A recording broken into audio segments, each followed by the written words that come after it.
Congratulations dear parents. आपने पार कर लिया है अपनी जर्नी का सबसे मुश्किल दौर यानी कि first trimester. Greatest risk of miscarriage वाला टाइम अब गुजर चुका है, तो दिल खोल के दुनिया को बताइए कि यस यू आर प्रेग्नेंट। अब आप आ गए हैं प्रेगनेंसी के चौथे महीने में।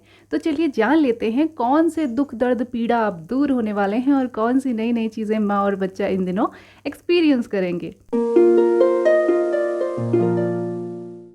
खुश हो जाइए क्योंकि तीनों ट्राइमेस्टर्स में से ये वाला सबसे बेस्ट है। शायद इसीलिए इसे प्रेगनेंसी का हनीमून पीरियड भी कहते हैं। लगभग सारी माओं को चौथे महीने के अंत तक वोमिटिंग नोजिया की दिक्कत से पूरी तरह छुटकारा मिल जाता है। अब उनकी भूख भी बढ़ जाती है और अचानक से अजीबोगरीब खाने की इच्छाएं भी उनके अंदर जागने लगती हैं। इस दौरान आप कभी न कभी अपनी नाक में स्वेलिंग कंजेशन ज़रूर महसूस करेंगी। खास तौर पर सुबह सुबह आपको आपकी नाक के आसपास थोड़ा बहुत सूखा हुआ ब्लड नज़र आ सकता है, यानी नेज़ल ब्लीडिंग आपको हो सकती है। ये बॉडी में बहुत सारा एक्स्ट्रा ब्लड फ्लो होने के कारण हो रहा है, जो आपको शरीर पर उभरी हुई नसों के रूप में भी नज़र आएगा। सीने में जलन, कब्ज, सांस फूलना, जी घबराना, वाइट डिस्चार्ज इन दिनों मोर और लेस प्रेगनेंसी में डिलीवरी तक बने ही रहते हैं, तो इन्हें जॉय ऑफ प्रेगनेंसी समझकर झेल लें। जो नए सिम्टम्स हैं वो हैं भूख का बढ़ जाना, वेरिकोस वेन्स जो पैरों में नजर आती हैं, स्ट्रेच मार्क्स का विजिबल होना, वेट गेन और बेबी बम्प।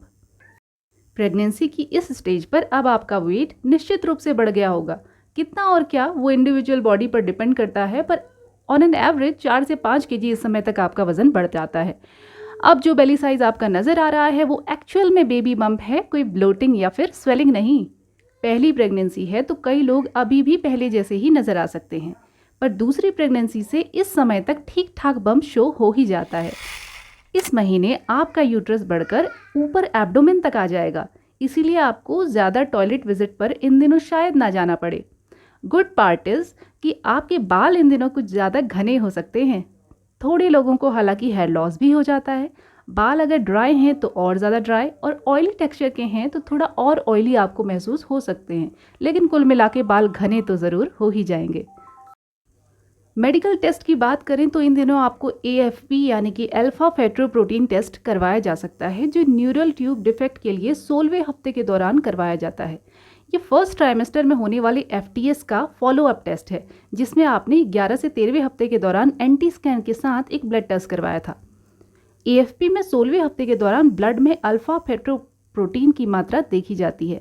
अगर ये बहुत ज़्यादा है तो प्रेगनेंसी अनुमान से काफ़ी आगे चल रही है, और अगर लेवल कम है तो आपकी प्रेगनेंसी अनुमान से पीछे है। प्रेगनेंसी आगे चलने का मतलब होता है ये ट्विन प्रेगनेंसी हो सकती है, और पीछे चलने का मतलब है कि एक रेयर कंडीशन स्पाइना बाइफीडिया की कंडीशन हो सकती है, जो आगे चलकर डाउन सिंड्रोम की तरफ इशारा करती है। डोंट वरी, क्योंकि आपका AFP तो बिल्कुल नॉर्मल आने वाला है, क्योंकि ये कंडीशन बहुत ही रेयर होती हैं।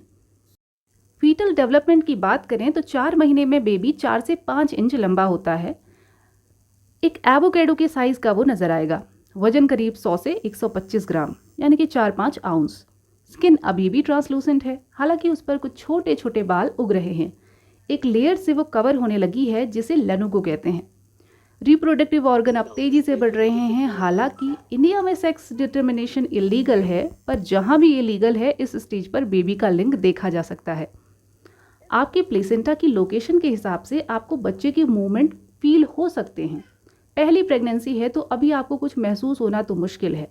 अगर सेकेंड प्रेगनेंसी है तो इस समय पर माओ को फ्लिटरिंग यानी कि फड़फड़ाहट सी महसूस हो सकती है, जिसे हम क्विकनिंग कहते हैं, जो बच्चे का पहला मूवमेंट आपको फील होता है।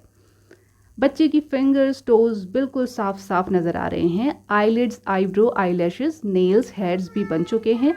गम्स और बोन्स ज़्यादा घने हो गए हैं, डेंस हो गए हैं। अभी बच्चा अपना अंगूठा चूसना, जम्हाई लेना, स्ट्रेचिंग और चेहरे बनाना जैसे काम कर रहा है। अब उसका नर्वस सिस्टम काम करना शुरू हो गया है। बेबी अब आपकी धड़कनें महसूस कर सकता है। बच्चा लाउड नॉइसेस को सुनकर अपनी आर्म्स, लेग्स को आउटस्ट्रेच करने लगता है। वो गर्भ में घूम रहा है, अपनी टोज और फेस को टच भी कर रहा है। बच्चे के लिप्स अब चेहरे पर आ गए हैं। हालांकि उसकी आंखें अभी बंद हैं, लेकिन लाइट के संपर्क में आने पर ये उससे कुछ दूर हटने लगता है, यानी कि लाइट सेंसिटिविटी उसमें आ गई है। तो दोस्तों, ये था चौथे महीने में मदर बॉडी चेंजेस और फीटल डेवलपमेंट। उम्मीद है आपका ये ट्राइमेस्टर बहुत ही अच्छा जाएगा। तो मिलते हैं प्रेगनेंसी के 5वें महीने के साथ। तब तक के लिए take care and good bye.